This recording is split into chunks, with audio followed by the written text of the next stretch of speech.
ಸರ್ಕಾರದ ಮೇಲೆ ಏನೇ ಆರೋಪಗಳಿದ್ರೆ ಮಾಡಿ, ತಪ್ಪುಗಳಿದ್ರೆ ಮಾಡಿ, ಆದರೆ ಪದಪ್ರಯೋಗ ಮಾಡುವಾಗ ಬಹಳ ಎಚ್ಚರಿಕೆಯಿಂದ ಮಾಡ್ತಕ್ಕಂಥದ್ದನ್ನ ಮಾಡಿ.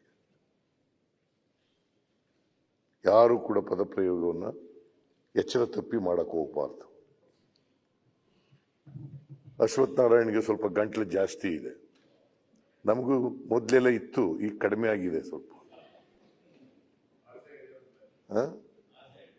ಅದನ್ನ ದುರುಪಯೋಗ ಆಗಬಾರ್ದು, ದುರುಪಯೋಗ ಆಗಬಾರ್ದು. ಈಗ ಜಾರ್ಜು ಬಹಳ ಸೀನಿಯರ್ ಮನುಷ್ಯ, ನೀವು ಆರೋಪ ಮಾಡ್ತಾ ಇದ್ರಿ,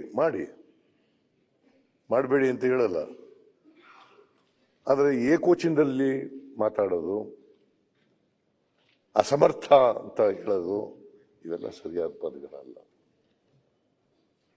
ಇದನ್ನೆಲ್ಲ ಉಪಯೋಗಿಸ್ತಕ್ಕಂಥದ್ದು ಸರಿಯಾದ ರೀತಿ ಅಲ್ಲ ಅಂತಕ್ಕಂಥದ್ದು ನನ್ನ ಭಾವನೆ.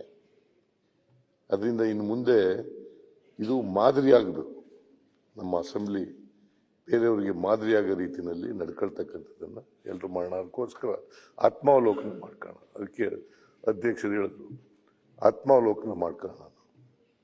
ನಾವು ಮಾತಾಡೋದು ಸರಿ ಇದೆಯಾ ಇಲ್ವಾ, ಒಂದ್ಸರಿ ಆತ್ಮಾವಲೋಕನ ಮಾಡ್ಕೊಳ್ಳೋಣ.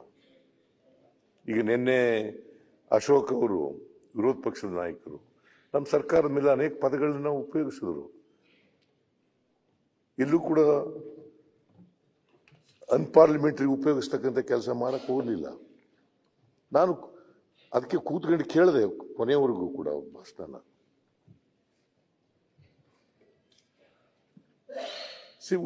ಸರ್ಕಾರ ಉತ್ತರ ಕೊಡಬೇಕಾದ ಕೊಡ್ತದೆ.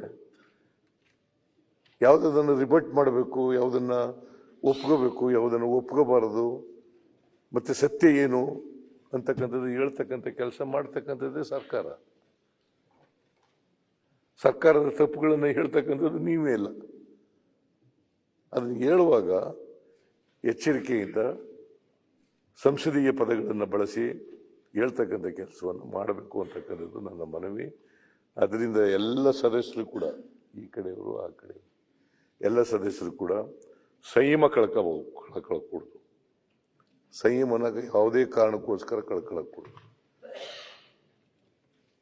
ಆ ಸಂಯಮವನ್ನ ಇಟ್ಕೊಂಡು ನಾವು ಮಾತಾಡ್ತಕ್ಕಂಥದ್ದನ್ನು ಮಾಡಬೇಕು. ಇಲ್ಲಿ ನಾವು ವಿಧಾನಸಭೆ ಇದೆಯಲ್ಲ, ಇಲ್ಲಿ ಸಮಾಜದ ಎಲ್ಲ ಸಮಸ್ಯೆಗಳನ್ನು ಚರ್ಚೆ ಮಾಡ್ತಕ್ಕಂಥದ್ದು,